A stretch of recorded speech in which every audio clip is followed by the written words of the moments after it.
Okay, I'm told we are ready to start. Good morning, everyone, and welcome to another edition of the Dare to Debate series, organized by the European Liberal Forum. This time we engage with the issue of EU nutrition labeling and whether we should be heading towards a Nutri-Score scheme. Truth be told, when we decided to engage with the topic, we did not know what we were getting ourselves into.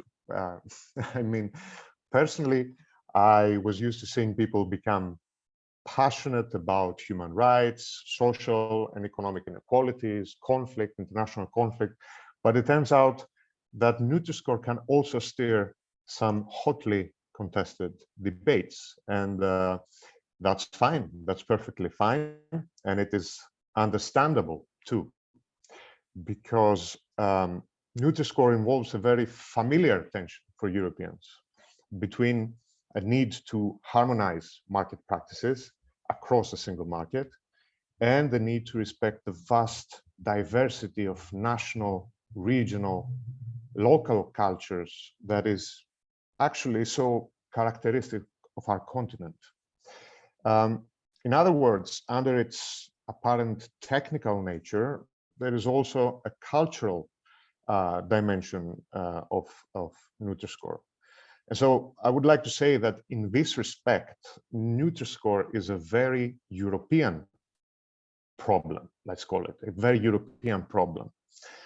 On the one hand, action on the EU level is rendered necessary by the requirements of the single European market, which means to make sure that foodstuffs can freely circulate and that companies are facing a level playing field.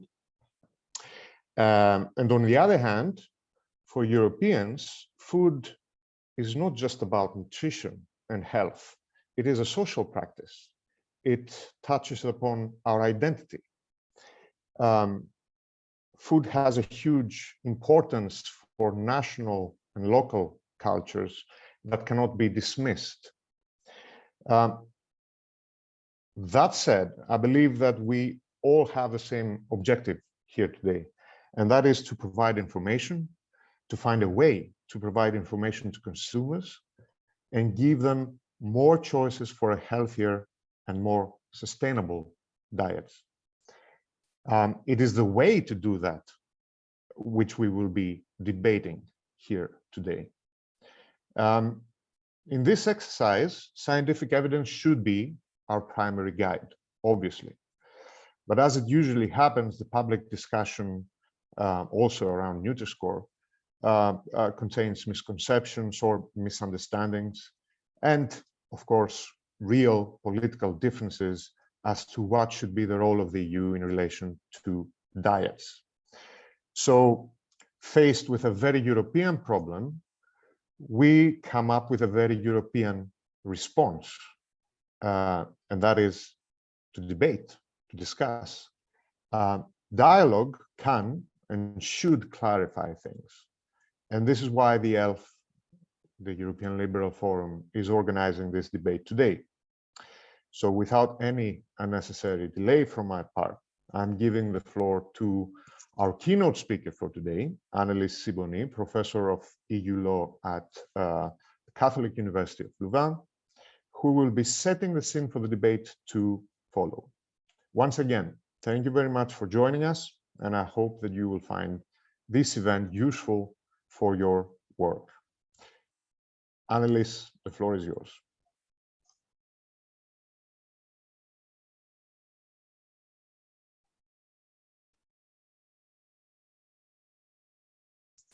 Annelies? Yeah.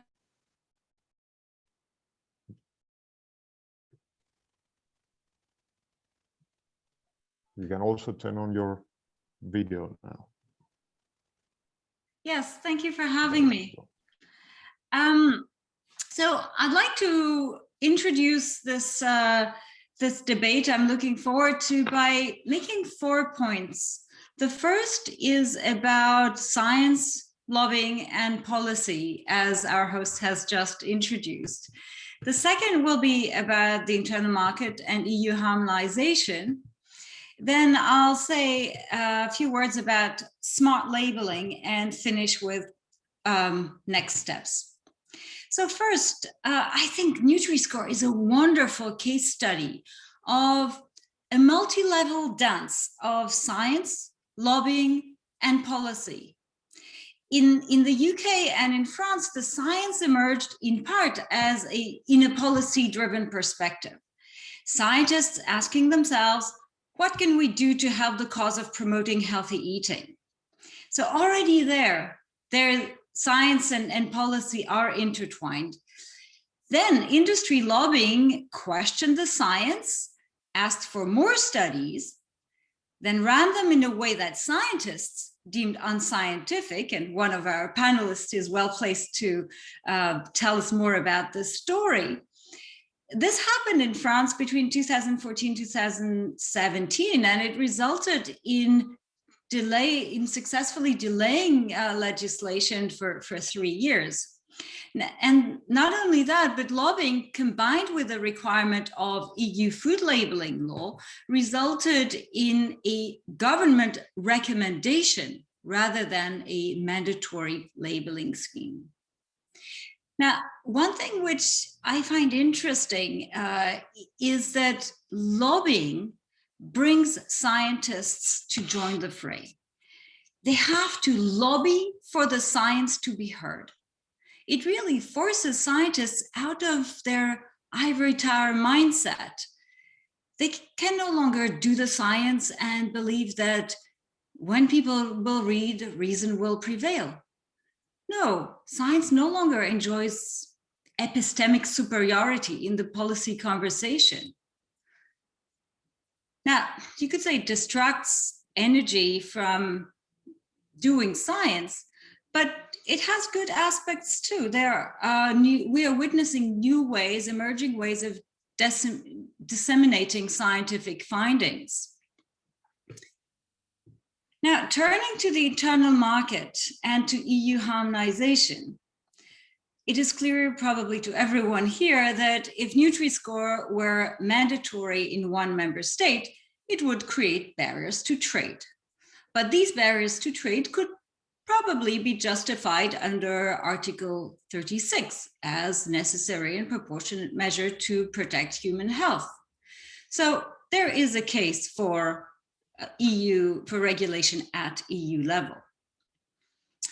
Now, some could say that the risk of regulatory diversity is in fact averted because the food labeling regulation, Article 35, only allows member states to recommend the use of labeling other than the nutritional table. Now, read a contrario, this means that other labeling schemes cannot be made mandatory. But I'd say that's not a valid counter argument. It is entirely conceivable that a mere recommendation, such as the French one, creates obstacle to trade. Let's recall the Buy Irish case. It is also conceivable that obstacles to trade could result from a mix of state and corporate behavior. In the language of competition law, agreements between undertakings or decisions by associations of undertakings. So I do believe there is a strong case for harmonizing Nutri-Score at EU level. And here, EU law needs to deploy a free movement rationalization, or at least that's the usual way of doing business.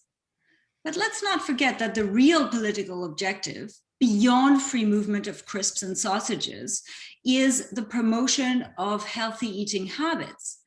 And there'd be a lot to gain for the EU to say so, rather than coat the project in free movement clothing. Now, turning to Nutri-Score as an instance of smart labeling. EU law has long regulated labeling. Information disclosure is the regulatory tool of choice in consumer protection. And for a long time, legislation focused on the content of information. This is true from food to other goods to financial services, you name it. And as behavioral input has become more mainstream in the policy process, roughly over the last decade, attention has shifted from what information is given to when, where, and how. When, just think of the reminders for roaming charges. Where, front of the pack versus back of the pack. And how, we have our very own unique, wonderful color-coded energy labeling scheme, and ongoing work on durability and repairability labeling is also in that vein. And this has happened because a large body of behavioral science and empirical studies has confirmed what common sense had been suggesting for some time, namely that our attention is limited, our processing capacity is limited, and information simply sticks better in our minds when it's presented in a friendly way. Oops, I think I just commented on statement 1. I also want to say that there's no going back to silly labeling once you've tried smart labeling. So Nutri-Score fits in what can be called a young tradition of smart labeling, the EU way. Now, I also want to outline a few thoughts about next steps. Today's discussion is about Nutri-Score. And this in itself may actually be a small victory of lobbying. Indeed, it feels that in some ways, smart labeling, useful as it is not exactly the new frontier. It represents an incremental improvement on an old strategy of empowering consumers with information. But we know that empowerment through information, even smart information, is limited. For one, it's unlikely to reach the poorest and impact on their eating behavior. And for those who do pay attention, apps such as UCAT, for example, represent an important development because irrespective of what producers and distributors choose to do, the consumer can display nutritional and other kinds of information in a friendly way. In other words, it's the consumer who creates a smart label on her phone. But just like the scoring system behind Nutri-Score, any scoring system in an app runs on algorithms, and the devil is in the detail. And an algorithm in an app can be changed more easily than an algorithm behind a labeling scheme, so that results can be geared towards certain aims, including, of course, commercial aims. So there is a need for regulation there. Apps that provide more dynamic information, can couple information with personalized advice, are probably the new frontier, but they should be and should remain independent from producers and distributors. And now I'm really looking forward to the panel. Thank you very much, Annelise, for this very nice and already quite exhaustive opening. We'll move now to the debate with our 4 speakers of the day, which I thank again for joining us. Chantal Julia, Professor of Nutrition at Université Paris-Nord and co-creator of the Nutri-Score, if I'm not mistaken. So we're very happy, of course, to have you today.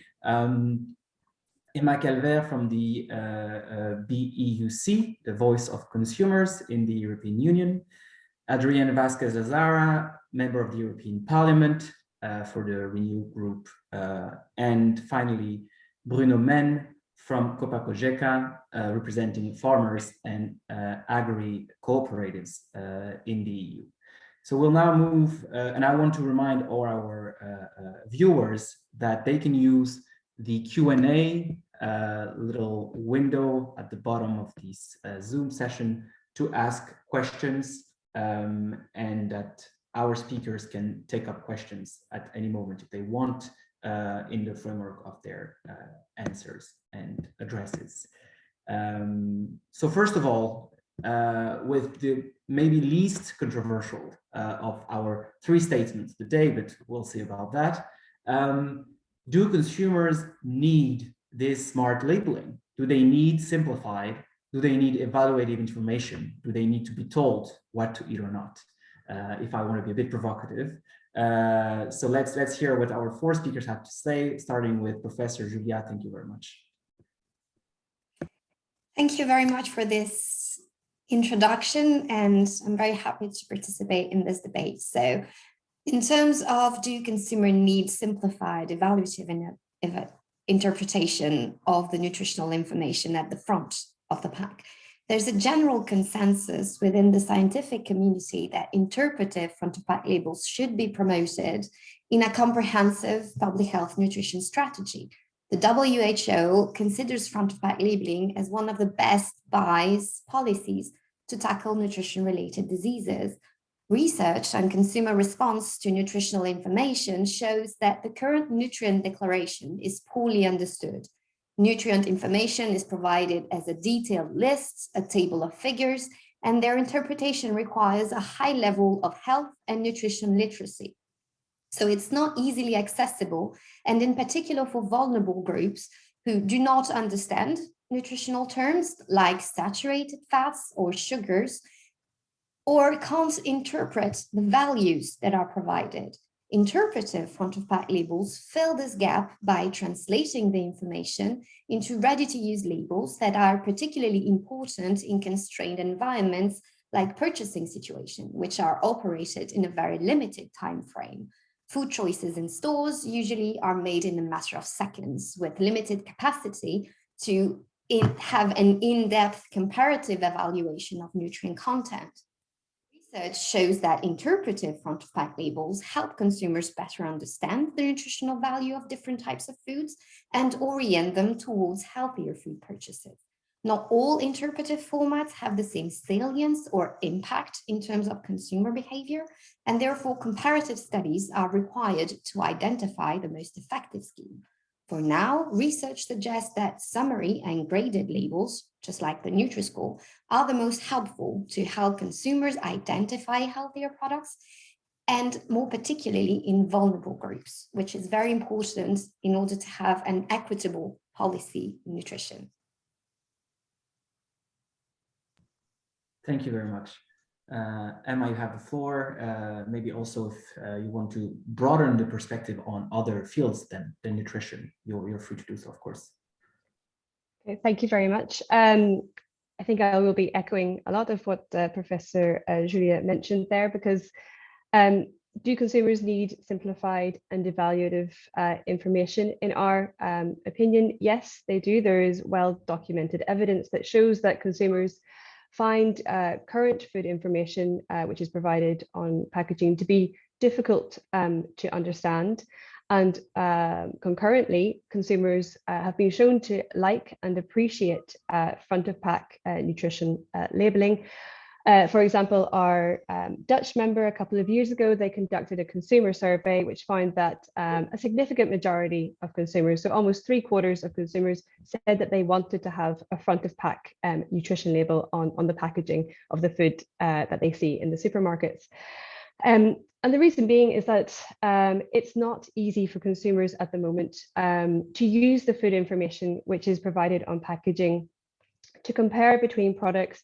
And for those who want to make a healthier choice, it is not easy for them to do so based on this food information, as has already been mentioned by Professor Sibony. Food information to consumers regulation, while it was a very welcome new obligation on producers in terms of consumer transparency to have a nutrition declaration. So giving the amounts of 7 key ingredients per 100 grams in that product. This information is found on the back of the packet. It's in very small font. So it's very difficult, even if you do manage to turn the pack around and investigate the nutrition declaration, it's in very small font anyway. And as has already been mentioned, it crucially lacks an interpretive element. So for most consumers, who mostly do not have a very high level of nutritional knowledge, which is completely understandable, it's very difficult to know, what do these figures actually mean? What does 8 grams of saturated fat mean? What does 5 grams of salt mean?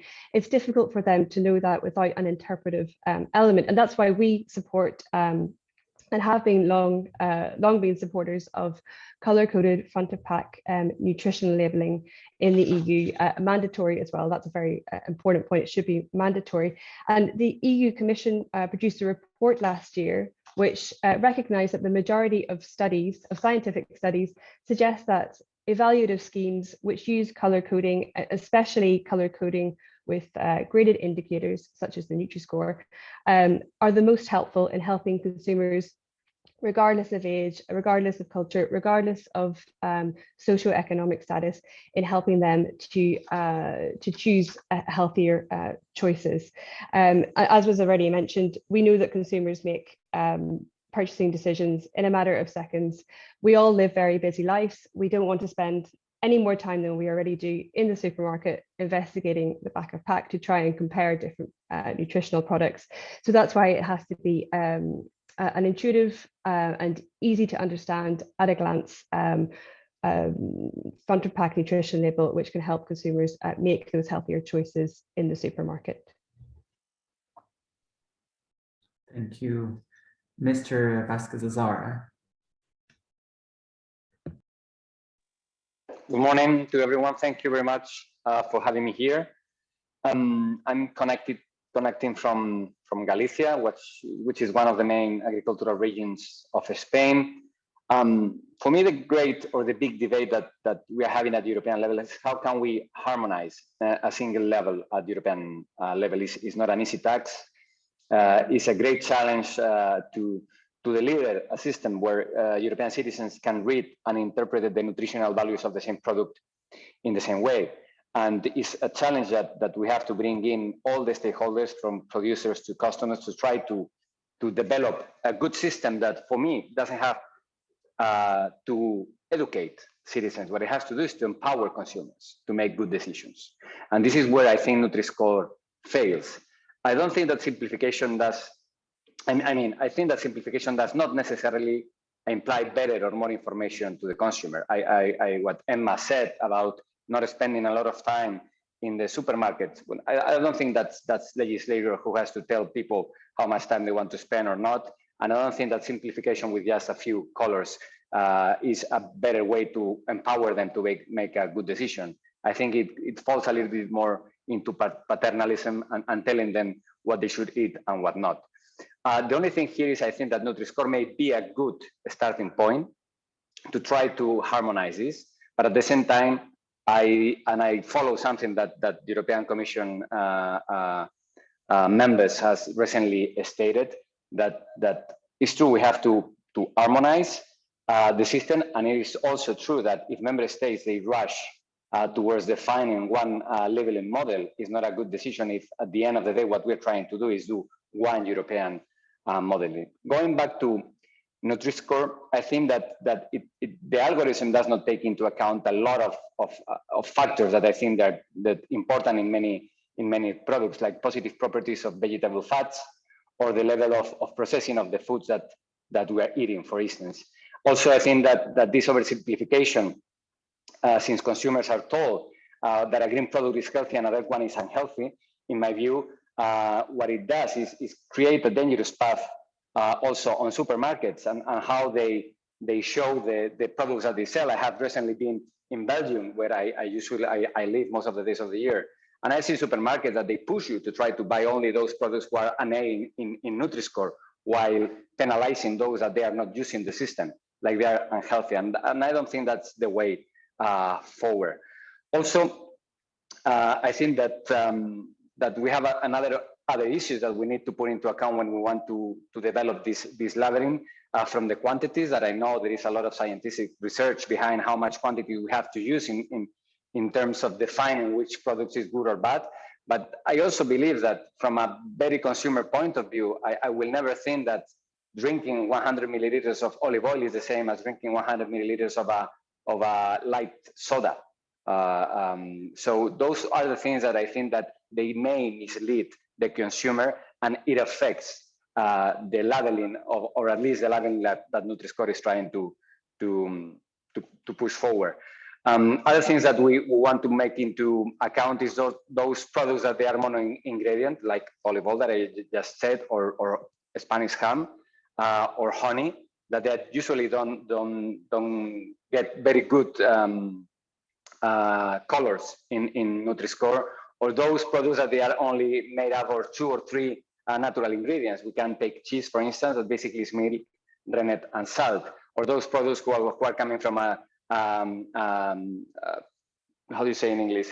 IPO, no IPO, like origin, protective origin of, I don't remember the name, but those products who are in English, but those products who are coming from DOs, from areas, and they are made of certain products that they are defined in such quality, and they are protected, and actually they represent a lot of the cultural image of certain regions, of even countries of the European Union. And to conclude, for me, it's definitely the moment that we have to push forward at the European level, the legislature, a front pack labeling. It is important that we empower consumers to make informed choices, but sometimes simplification does not necessarily mean that we're giving better or more information to the consumers. And at the end, also is necessary, I think, that we are waiting for this proposal from the Commission that probably they will publish next year. But if we haven't yet come up with a better system that actually bring in all the stakeholders, because if you talk with the primary sector, with agriculture, for instance, none of them, they like this Nutri-Score leveling. I think that we have to try to make an effort to bring in more opinions and to try to make a better system, or at least to improve Nutri-Score as a system that we can use as a starting point, so we can actually deliver something that is not considered or is not appreciated by some as an attack to some of the products that they produce or the product that we consume. Thank you.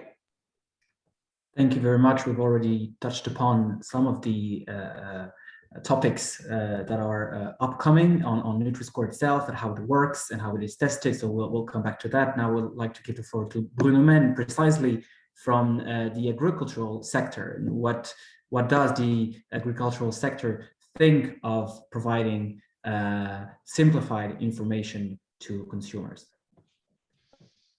Thank you very much, Vincent.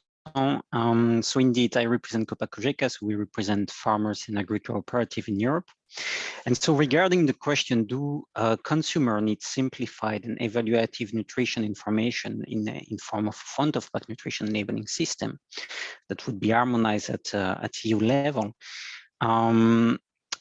Yes, I mean, they do need a simplified system, but simplified, not simplistic.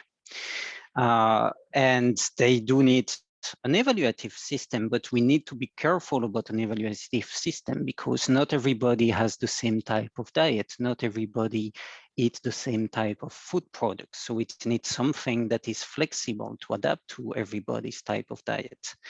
And also we need an evaluative system, yes, but it needs to compare what is comparable. And so in general, yes, we do believe that we need a simplified and evaluative system at EU level. But this system, to be efficient and to achieve its aim, that is to inform properly the consumers and to basically allow him to make healthy food choices, it has to follow some very key principles. First, it needs to follow the dietary guidelines. That's the products that somehow this system is promoting have to be in line with the dietary guidelines. That's the first thing. Second things, it needs to provide the consumers information about how often, how much in quantity it should normally consume a product. Third, important principle, it needs to provide information about the quality, the general quality of a product to consumers. Is it a healthy product in the terms that it has a good mix of the different nutrients? Does it contain food additive? Is it ultra processed or not? And finally, it needs to be simple and easy to understand and to use, because as it was mentioned earlier, indeed, today, when you go to your supermarket, you do not always have all the time in the world you want to make your groceries. But simple doesn't mean simplistic.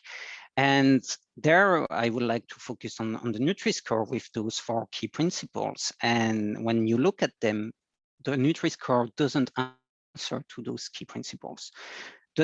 Is it in line with dietary guidelines? Not really, because when you look at the food pyramid of all dietary guidelines, at the top, you have the products, at the very top, the products that you don't really need in a diet. That's okay, you can eat a little bit for your pleasure and so on, but that you don't need in the diet. And usually those type of products are highly processed products, or soft drinks and things like that.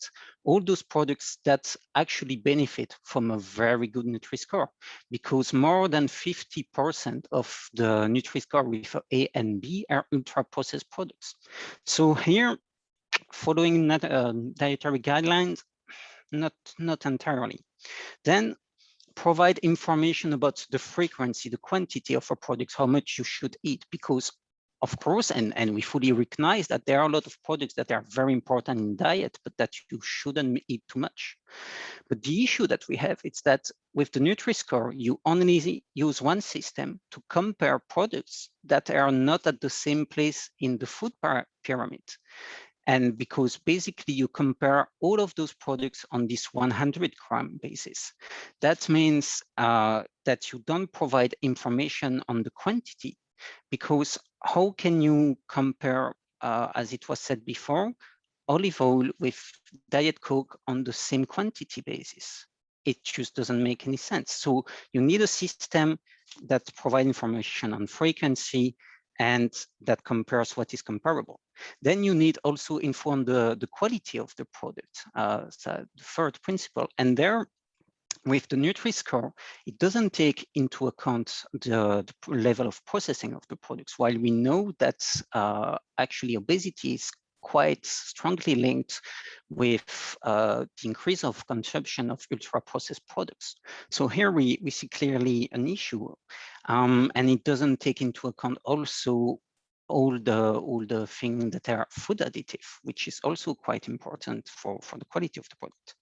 And then finally, the last principle, simple and easy to use. And that, I believe, the Nutri-Score, it works for sure, but not simplistic. And there we have an issue, because just classifying products with colors, which is basically showing, okay, this is good, this is bad, not informing about the quantity of the products you should eat, or where it is in your food pyramid. Is it at the top in the non-essential?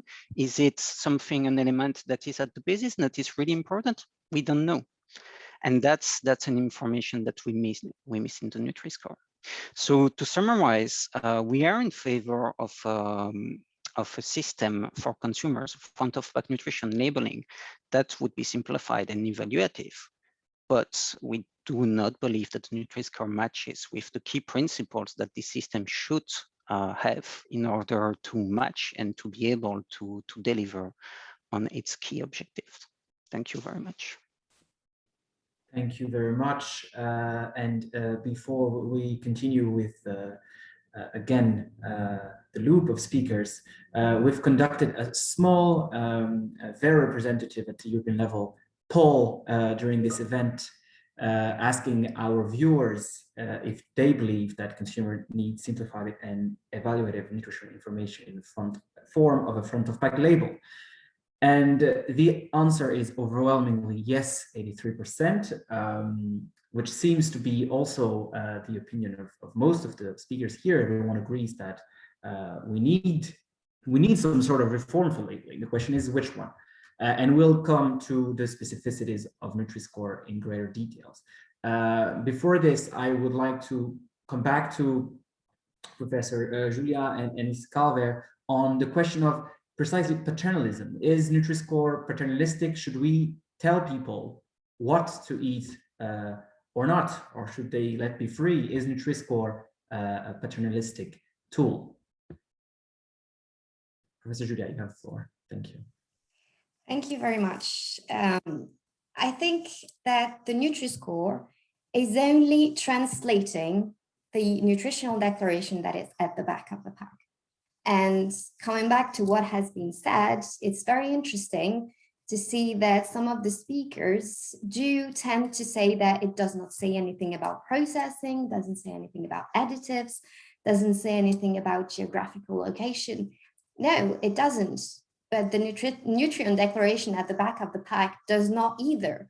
So the Nutri-Score does not do anything more than what the nutrient declaration does. It only conveys information on one of the dimensions of the food, which is the nutritional composition.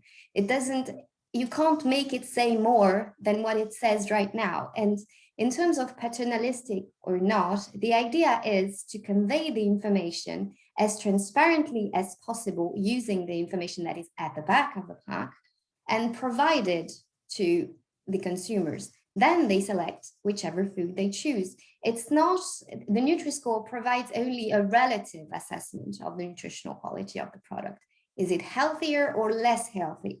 At no point there is an absolute value that is conveyed by the A or the B. There's no moment in which we say that B means moderately healthy. It's only as a relative assessment. You are in front of a nail, you decide to buy, say, a pizza because that's what you decided to eat. And you see that there is a difference in the Nutri-Score, and it allows you to select which food has less salt, less fat, for example, or more fibers. So it's only a relative assessment. There is no absolute value to the food because there is no gold standard as to what a healthy food would be or what an unhealthy food would be. In terms of dietary guidelines, the guidelines are based on food groups that are very large food groups. We have dietary guidelines on processed meats, but we know that we need to have a limited amount of those. But then the Nutri-Score helps select the food within the category. So it is a form of transparency of the nutrition composition, and it does not do anything more than that. Thank you. Emma. Yes, I think that was covered very well. But to answer your question about whether the Nutri-Score is paternalistic, I think we could maybe have a discussion about that if we were saying that all products that get a D, all products that get an E should be removed from the market. But that's not what we're saying, obviously.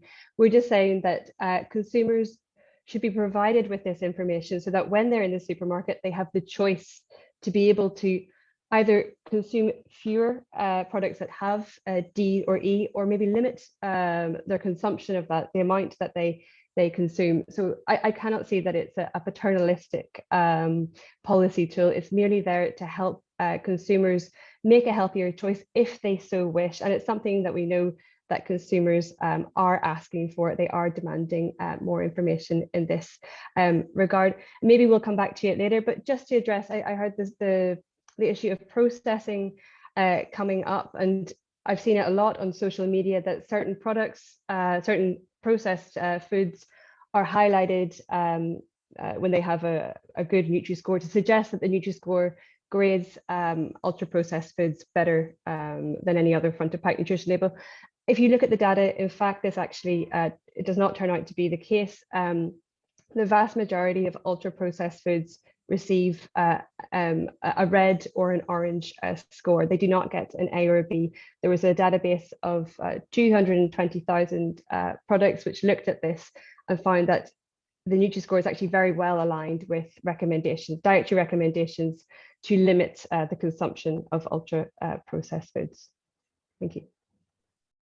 Thank you. Adrian, and then Bruno, if you want to react. Yeah, of course. Thank you very much. Well, saying that, I mean, I'm not a scientist, sorry, I'm not a nutritionist, but I know how people react in politics, in communication. We do a lot of focus groups to see how people react to certain things, and color could be one of those. I'm quite sure that maybe one of the speakers who said this, that the color does not make people choose different because it's not more healthy or less healthy. If I put 100 people in a room and I put the same kind of pasta with the 5 colors, I'd probably bet a lot of money that all of them will choose the green one. So saying that this simplification does not make the consumer choose one kind of product with a green labeling in one of the halls of the supermarket, and then going to the next one and not comparing with the red one is just unreal, it's inhuman. Myself, I know what Nutri-Score is about. I work from pack labeling, I work in agriculture committee.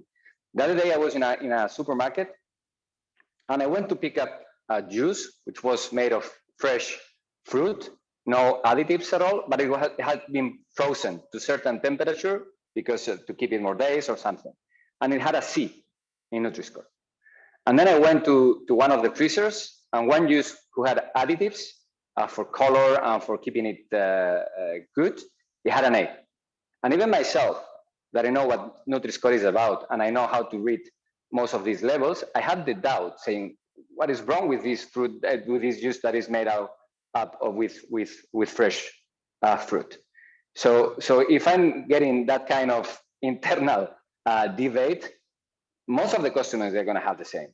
And also we have to put also on the table how this will affect to many of the products that they don't have Nutri-Score, like those with geographical indications or those who are just made with one ingredient. I've been in supermarkets as well, that they give you a discount if you buy A and B products in Nutri-Score saying that it's more healthy.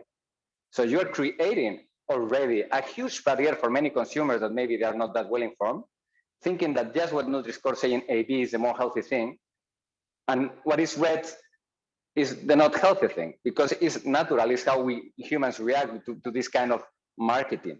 So again, I'm not against Nutri-Score overall. I think it could be a good starting point, but at the same time, we cannot simplify so much something that is very complex, and we cannot just treat people as stupid. We have to treat people as adults. Most of the people, they know exactly what they're buying, and sometimes they need to read a little bit more. That is not that bad. If you want to get informed, sometimes you have to get to read a little bit more.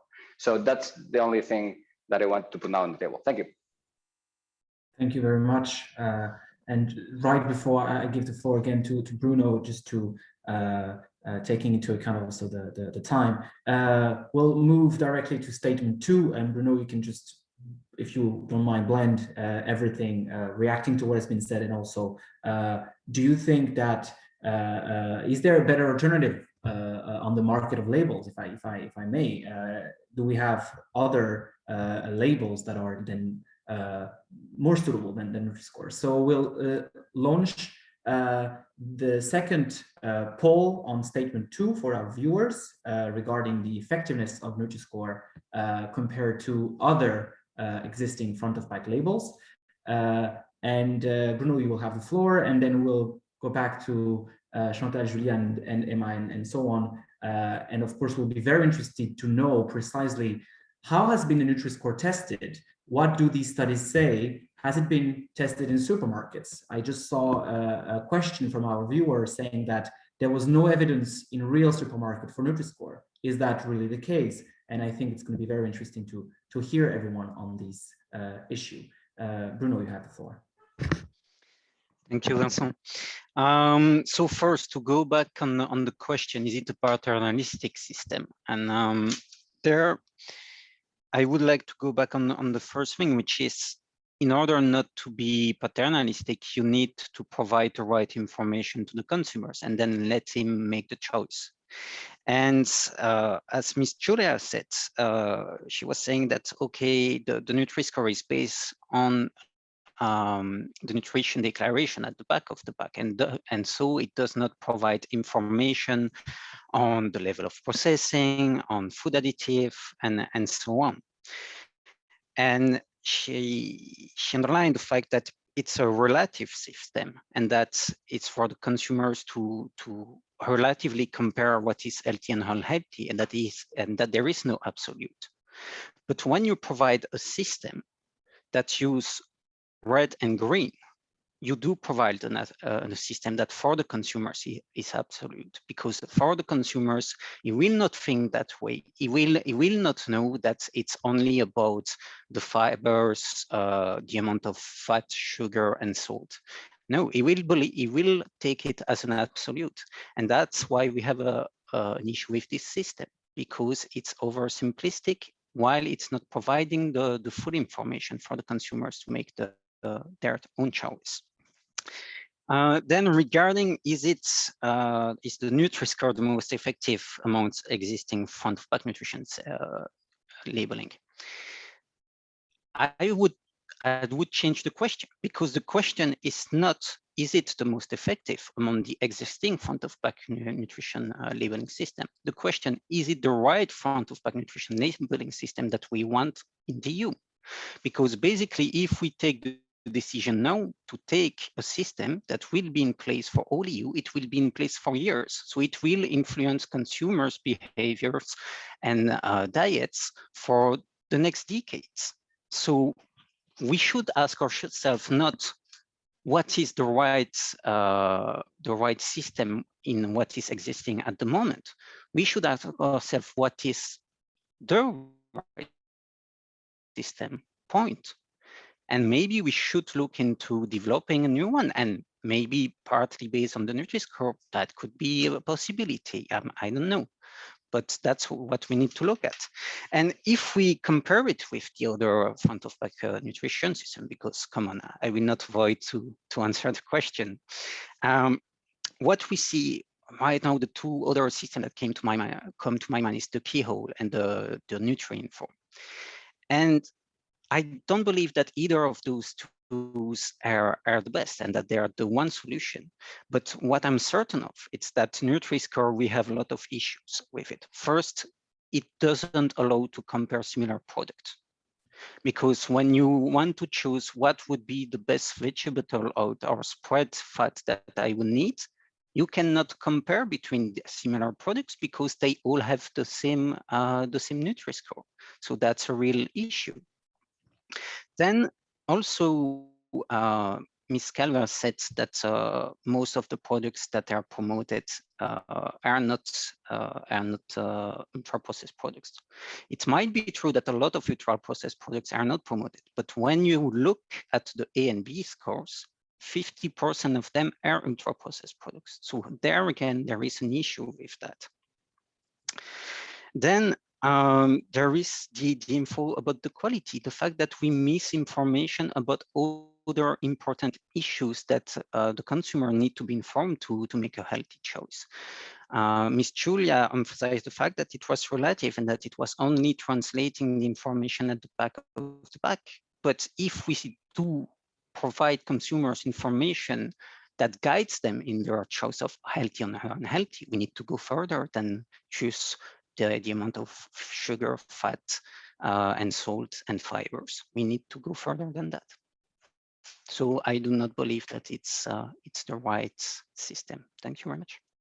Thank you, Professor Julia, and also Emma. Please go ahead. Knowing that, I think for the sake of equality in terms of length of the speeches, you both have spoken a little bit less than two other speakers. So please, if you want to take 3-4 minutes each, you can go ahead, especially because we're coming to an important point of the debate, which is, of course, the science.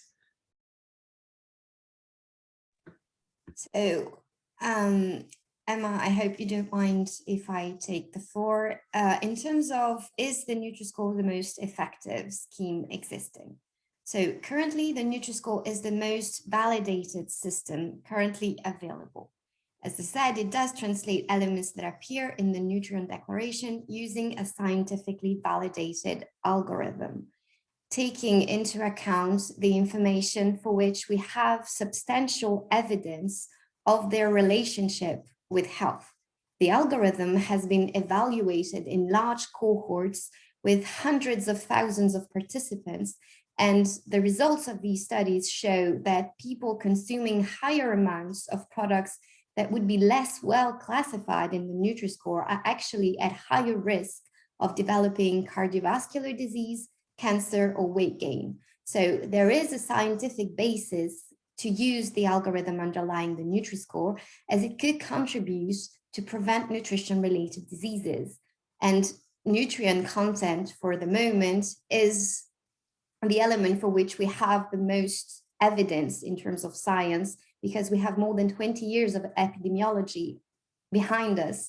saying that the amounts of sugar that we eat, the amount of fibers are indeed related to health. So this is for the algorithm.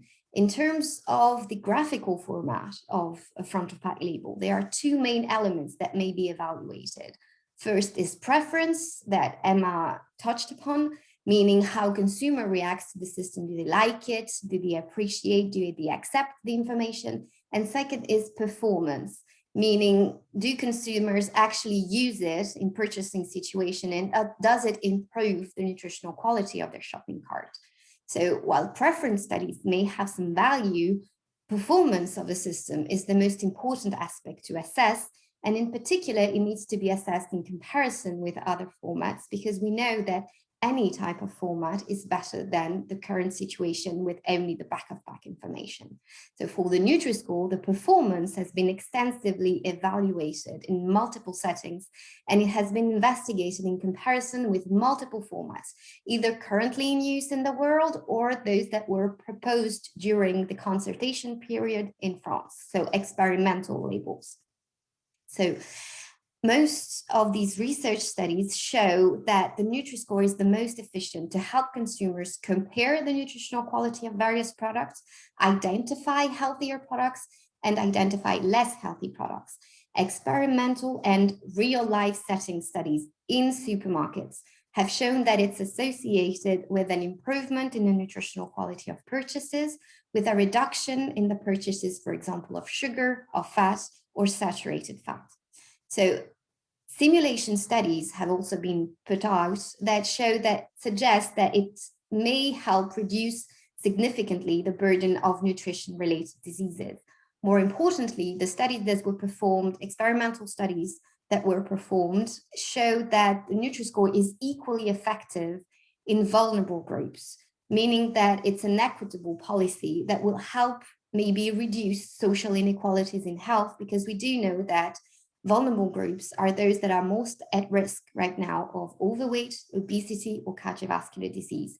And any policy that's put in place needs more particularly to cater to these populations, because we know that nutritional information is very important, but depending on the way we convey the information, it can only be used by a small number or a very large number of participants. And we do want for nutritional information to be available to all. Thank you very much. I see in the chat, and maybe it's something that Emma, if you would like to address, someone asking about producers. Do producers also adapt their products? Is it only about the consumer, or does that give an opportunity for what we call product reformulation? Maybe you also want to comment on that. Sure, I can comment after I've addressed the first question, which was is the Nutri-Score the most effective among existing front of pack nutrition labels? I think I can be very blunt and say yes, and that is the main reason why BEUC and its member organizations support the Nutri-Score becoming the mandatory front of pack nutrition label EU-wide when the European Commission comes forward with its proposal at the end of 2022. Maybe before I go into the reasons why we find the evidence so compelling about the Nutri-Score effectiveness, I think it's also maybe useful to stop and consider what are the what are the expectations that we have of Nutri-Score or any front of pack nutrition labeling, and are they legitimate expectations? I saw a tweet about the event mentioning the number of unhealthy diets, or unhealthy diet related deaths, which happen every year in Europe, which is almost 1 million. And the question was, can Nutri-Score prevent this?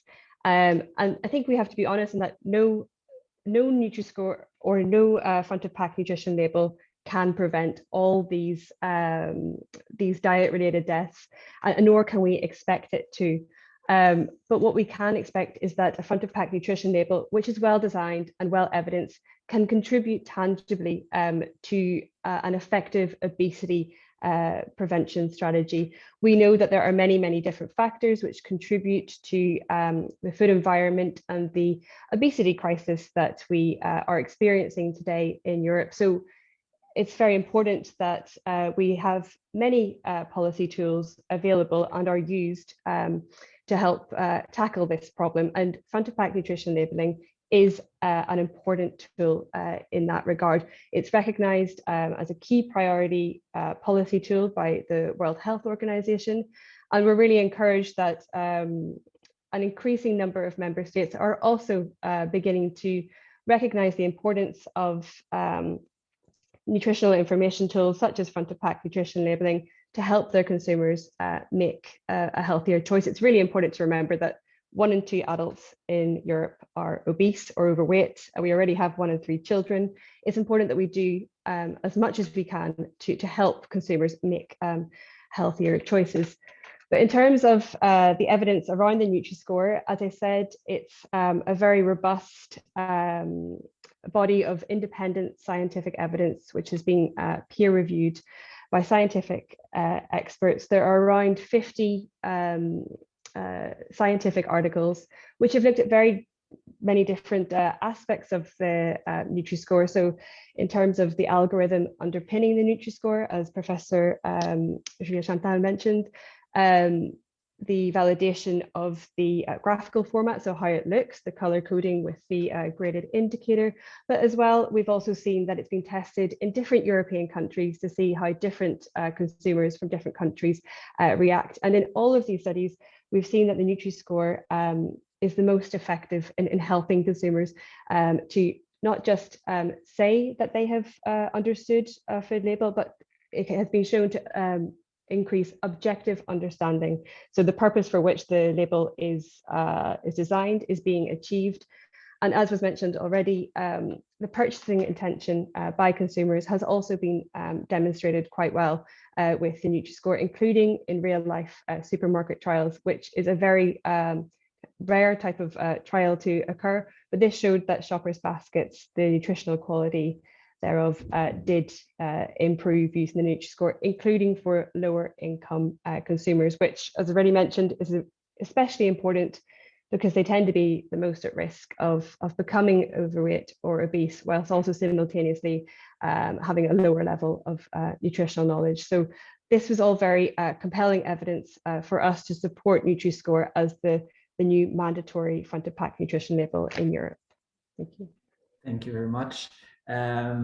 I can now announce the results of our second little Eurobarometer on Nutri-Score. Is it the most effective existing label? And 55% of our viewers seem to think that it is, while 45% think that it isn't, showing that here we have a little more disagreement in our audience.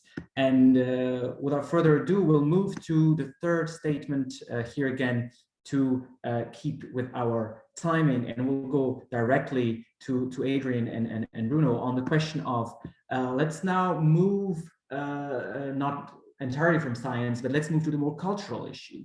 Is Nutri-Score a threat to certain traditional diets, to certain traditional products? Thank you. Well, that's one of the things about the system.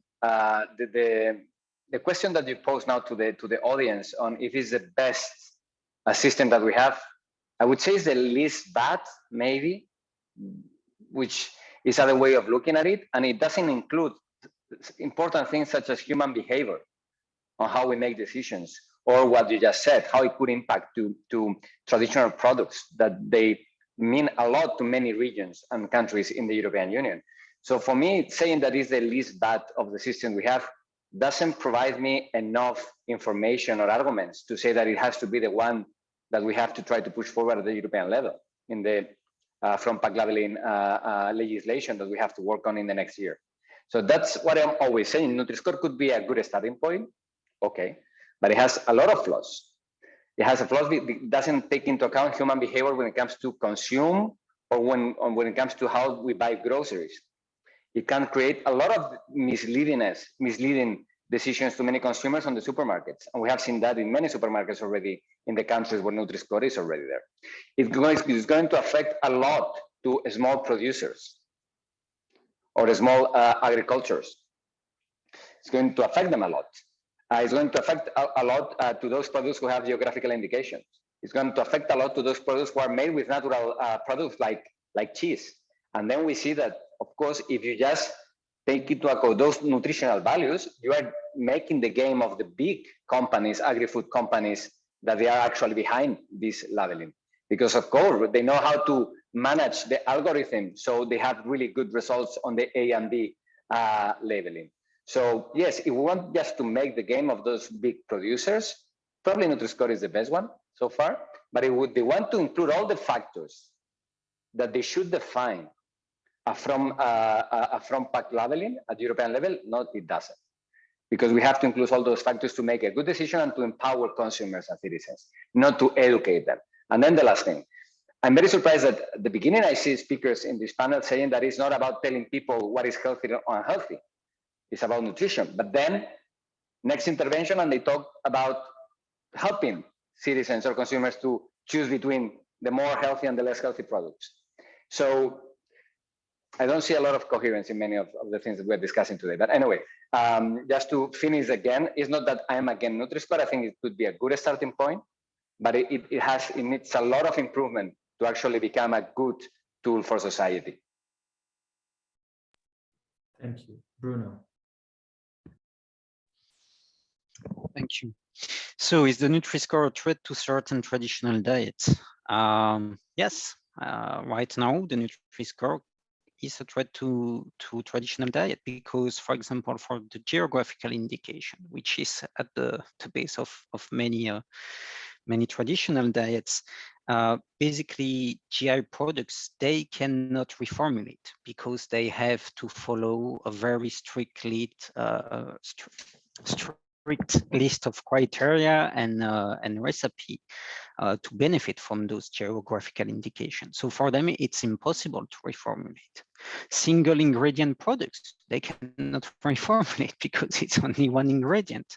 And here we talk about all the vegetable oil, about milk, which has a good Nutri-Score, I must say, but about butter too.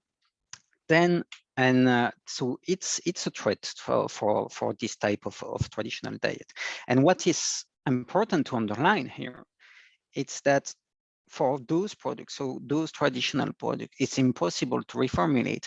And that shows that really the Nutri-Score only works for the most heavily processed products, because those are the products that are easy to reformulate. And there again, this shows the issue that is now at the core of the Nutri-Score. Also, the fact that it compares with the same 100-gram baseline, this also is in disfavor a lot of products that are in traditional diets, because you compare what is not comparable. So there again, I would say that yes, it is a threat to certain traditional diets.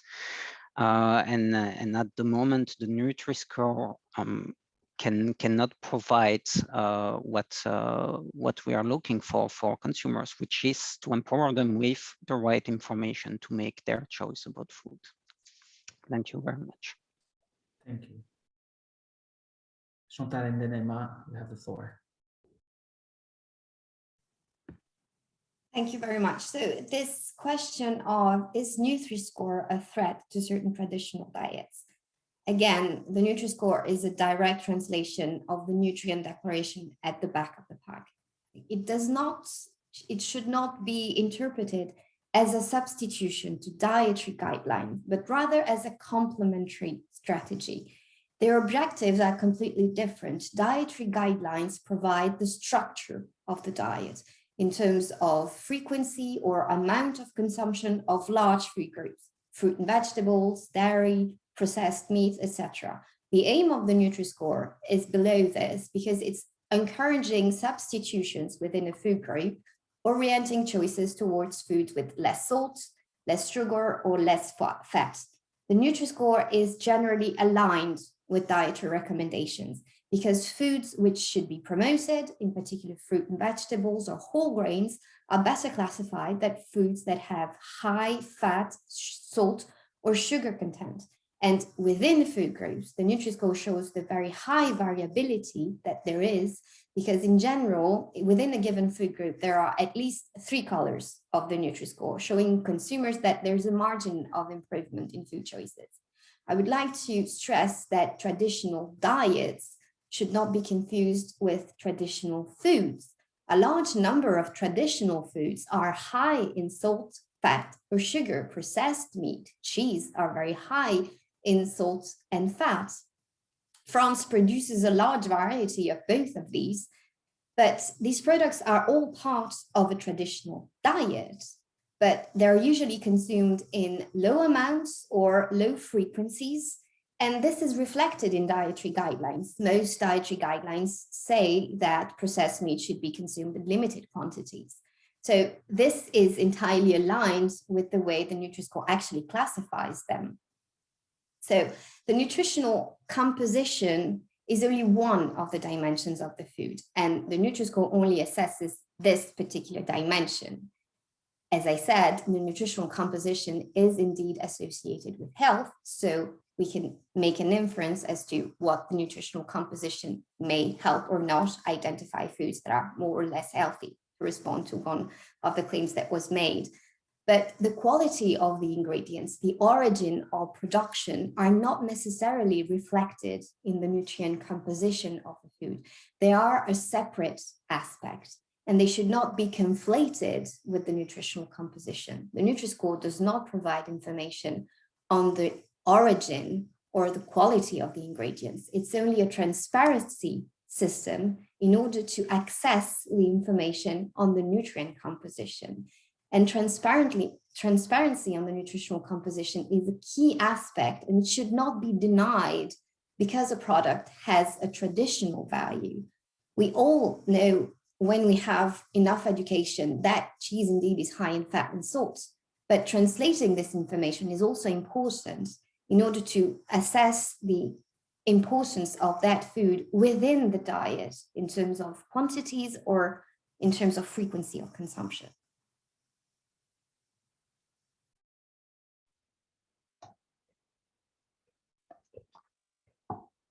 Thank you. Yes, Emma, you have the floor. Thank you. Yes, just to sort of reiterate what Professor Julia just said, I think it's important to clarify before we start discussing traditional products or traditional diets.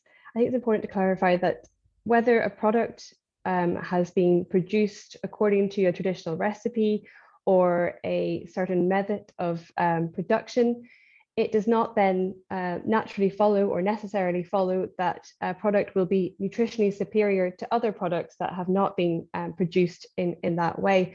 And I think that's really central when we're considering what we're discussing today, which is nutritional labeling, that this is the most important aspect, the nutritional composition of these products, not the method of production. If we take, for example, and I've seen it mentioned quite a few times, is certain hard cheeses or regionally produced cured hams that have a PDO or a PGI. Whilst these may indeed be very tasty for many consumers, and many appreciate the link to a cultural heritage, which may be indeed there, it would be very incongruous for any nutritional label which examines a health dimension to incorporate or to treat traditionally produced products in a more favorable way. As Professor Julia just mentioned, these products are very high in nutrients of concern, so fats, saturated fats, and salt. And we can't really incorporate that aspect into a label, a front of pack label, which is meant to assess the nutritional composition of a product. So we know that consumers purchase food and drink products based on a variety of factors, so price, availability, health, or even if it's regionally produced. And these products will still be available for consumers, but this information is also important to give them based on the nutritional composition. And maybe if I can just comment, because I heard that olive oil was mentioned, and it's something which has frequently come up in any discussion on the Nutri-Score. In fact, with the Nutri-Score, the olive oil receives the best product or the best rating that any fat or oil can receive. So it achieves a C score. So if you're in the supermarket and you wanted to purchase a fat or an oil to cook with, you would choose and you wanted to choose the healthiest option amongst that category, you would choose naturally the olive oil product. I think what Bruno said, compare what is comparable. And I think that is a good mantra to have, actually, because we shouldn't be comparing Diet Coke with olive oil, because we don't consume 330 mils of olive oil to refresh ourselves, and we don't pour Diet Coke on our salads, hopefully. So I think it's important to make sure that comparisons are made where it's relevant. Thank you. Thank you very much. In order to let some space for questions from the audience, we are going to move to that right now. But of course, everyone will have the time to say a final word. I think that regarding supermarket studies, Annelise, you had a remark. If you can hear me. Yes. Yes, thank you. I thought, yes, this was a question earlier in the chat. I can't seem to put my video back on, I'm not sure why. I think this is a very interesting point, one that is also valid for other policy-driven studies. In the jargon of empirical studies, this is an issue called ecological validity. It's more helpful to study people in their natural habitat than in a lab, and therefore in a supermarket rather than in front of a computer, to the extent people still shop in supermarkets. And I think that it's an important debate more generally about EU policy making. There is a discussion, methodological discussion about field versus lab study. I'm all in favor of field studies and more field studies. So I really thank the person who shared this. But the truth is that field studies are enormously more difficult to run and enormously more costly, which is probably why there is no study about the effect of Nutri-Score on buying behavior in supermarkets. This said, the fact that EU is contemplating adopting Nutri-Score probably makes the cost of such a study proportionate to what is at stake here. So I would say yes, let's do it. But I also want to stress that this will not be the end, of course, of the debate, because someone will come up and say, but how is buying behavior a good proxy for healthy eating behavior? People sometimes let things go bad in their fridge, and maybe what they let people let go bad is the green stuff and not the red stuff, and that is really difficult to measure.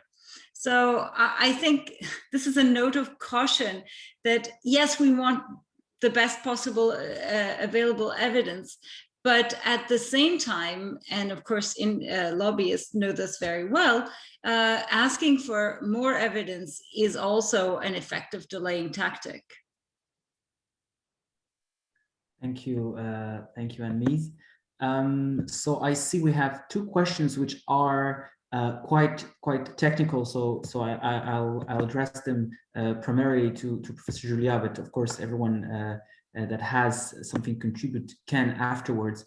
It's on the perception of green and healthy, while at the same time if I understand well, eat more versus eat less. There would be two ways of interpreting the Nutri-Score between what's healthy or not and what should be consumed or not. And similar question on basically, does the green trigger some sort of purchasing willingness? Thank you very much for these questions. So first, to go back to field studies, actually there was a large experimental trial on the Nutri-Score, which lasted 10 weeks, costed 2 million euros in France in the first stages of the consultation, that actually showed that it improved the nutritional quality of purchases in the field. And I completely agree that we can always find some new outcome that has not been tested. For example, for now, how much the Nutri-Score contributes in reducing obesity, and we may never know, because it will take 10 years before we actually know whether or not it contributes, and then attributing any modification in obesity rates in France or any other country based on one given measure among a very large, comprehensive public health strategy, it's going to be very complicated. So it's a very effective delaying tactics to say that we do not have all the information. Of course, we do not have it.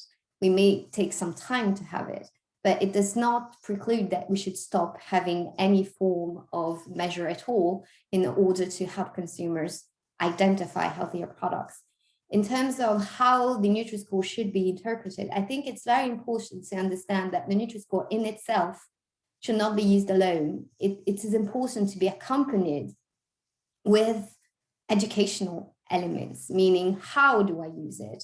When should I use it? In order to actually even understand that it's not an absolute value. It's not necessarily upfront completely understandable. And I do appreciate that. And I think it's very important that countries that do tend to go towards the Nutri-Score should accompany this type of policy with educational campaigns showing that the Nutri-Score is only a helpful system that can help in purchasing situation, that it should be used in comparison within a food group, meaning that you should not be comparing foods that do not need to be compared, olive oil and Diet Coke, for example. And this is also a very important factor to take into account. In itself, it's not going to be as helpful as being accompanied with various types of education and communication campaigns. Thank you. Bruno, yes, I see you raise your hand. Thank you very much. So we've heard, and it was mentioned by Ms. Calver and also Ms. Julia, the fact that we need to compare what is comparable. And I fully agree with that. So there we are saying that it provides information about the frequency, and that's why, for example, olive oil has a D, while another product might have a A. But the issue, it's exactly that, because we provide two different types of information with the same logo. We provide information about the frequency, but also information about the quality of a product compared to similar products. And that's a real issue, because, for example, how can you compare what is comparable when basically nearly all vegetable oils have the same Nutri-Score? Or how can you compare a Diet Coke with orange juice, because that should be comparable? It's two drink that you drink for aperitif or whatever, and you have one which has, I think, a C and another that has an A or B, while you have fruit juice and Diet Coke. So there we have this issue that in the end you end up with the consumer comparing things that are not comparable. So I also agree that we need information about like studies, is it a good and efficient system? But I also agree with the fact that you cannot wait decades and decades for more and more and more studies. But when you realize since the beginning that there are important shortcomings with a system, then you need to ask yourself, how can I cope with those shortcomings before implementing it just for the sake of starting implementing something? Thank you very much. Thank you. Adrian, Emma, would you like to react to what has been said? Just very quickly, if I may, we have to include how humans behave when it comes to these things. I mean, we cannot just put in out of the mental box how we behave, that these layers of colors, they affect you. And what Bruno was explaining, we are gonna compare, if it's the same level with the same colors, a soda with olive oil or even with something else, because it's impossible to differentiate that. I mean, at the end, if most of the people will not know how this works. So they're just gonna focus on the color. And of course, we are gonna mix everything. It's natural, it's obvious. So I understand what you're saying about education, but I think education is about moderate the consumer. Because at the end, if you think in a only Nutri-Score world, it's a world without happiness when it comes to eating, how it is said. I think eating, even if I get a cheese with a lot of fat, if I get a little piece of that cheese on Friday's night because I go for dinner, I think that's even healthy at the same time. So we have to include human behavior on this, and we have to educate that we have to be moderate on the way we eat. But we cannot just simplify so much the leveling of every product that we are gonna be buying in a supermarket. It's very dangerous, I believe.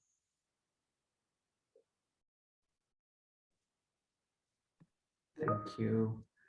Emma, would you like to comment, answer?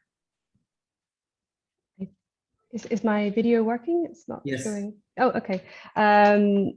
Yeah, maybe if I could just come back on human behavior. I think that's where the real life supermarket trial, which was put on, I think it was 1.7 million labels across supermarkets in France, including lower socioeconomic areas. That's where we can really see a useful example of how the Nutri-Score works, not just in lab conditions, but also when all the other different factors of food purchasing also come into play. So price, the availability in the supermarkets, promotions, and we can see that it does make an effect, and it does help to improve the nutritional quality of shoppers' baskets. And that was an important element of the body of evidence which we've seen so far. Maybe because I know we're running out of time, I think that we should also say that any front of pack nutrition label should be subject to regular scientific review so that it can be updated should scientific progress have developed, so that the algorithm can be improved if it is possible. But for us, it's really important that any improvement to or changes to the algorithm are based on public health objectives that demonstrate that are based on scientific evidence and not on commercial interests. Of course, there will be some food companies who will want to change the algorithm so their products look a bit better. But for us, it's important that any changes are based on public health objectives. Thank you. Thank you very much. We're indeed coming to an end. Before giving the floor to Antonius for a last word, I would just like to announce the results of our last poll on statement 3. Is Nutri-Score a threat to certain traditional diets? And we almost have a split. 47% think so, while 53% do not think so. So here as well, we see some disagreement in the audience, and we hope, of course, that everything that has been said today has shed light on some of the issues. Very quickly, because I see a last question referring to a particular study done in Colombia, and Professor Julia seems to want to answer. So if you could just give us maybe a little bit of context about this study, and then the floor will be to Antonius for some final words. Thank you very much.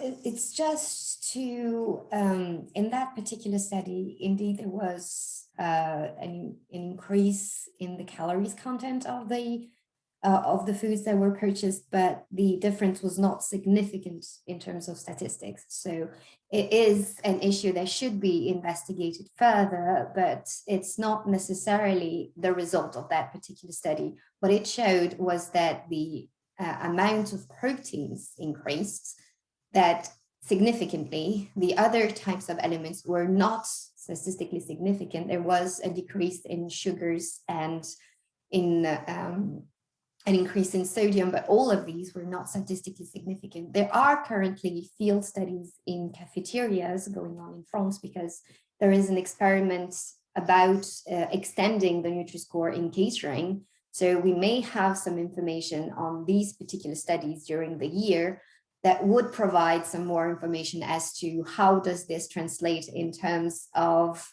nutrient intakes, so going a bit further than just purchases.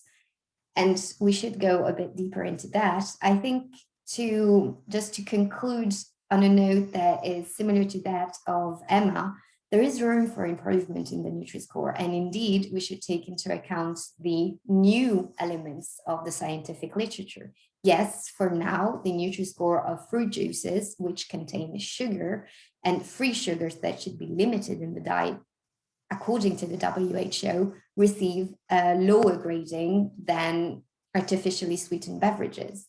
In the Nutri-Score, only water can get an A, but artificially sweetened beverages get a B. So the question is, do we have enough in the literature right now to change that particular classification? So there should be room for improvement, and that's the point of having a governance of the Nutri-Score at the EU level, at least from the countries that have adopted the system, in order to improve its adequacy, making sure that we take into account the latest information based on science in the algorithm. Thank you very much. I know there's a lot more to say on this fascinating topic of Nutri-Score, which will remain high on the agenda without doubt.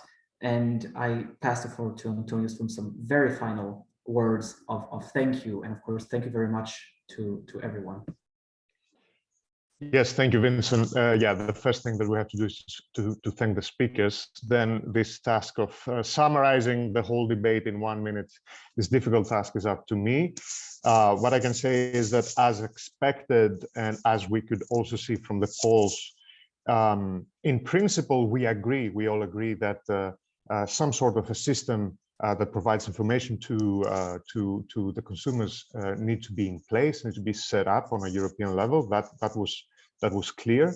But then after that, it's when disagreement develops, and especially on the question of whether the Nutri-Score is the best system available. And there, if I can summarize the debate, is that the proposition supported Nutri-Score as a translation of the back labeling, the nutrition information on the back to the front, whereas the opposition claimed that there was some choice already integrated into this translation of the nutrition information on the back to the front label. And if we can summarize this debate, would be that Nutri-Score is not so much a neutral score. So that would be, I think, my final comment. But what we can take away from this debate is, I think, also all the speakers were in agreement that Nutri-Score can in fact be a good starting point, but there is room for improvement, also based on new scientific evidence and the research that sees the light of the day. And this is something that can really drive the debate forward.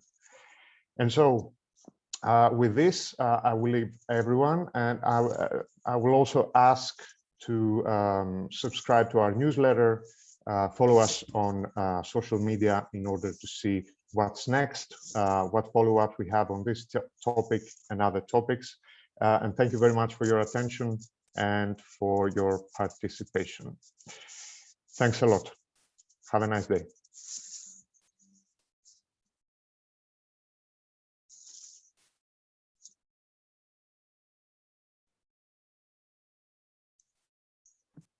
Bye, everyone. Thank you very much. Bye, everyone. Bye, everyone. Thank you very much.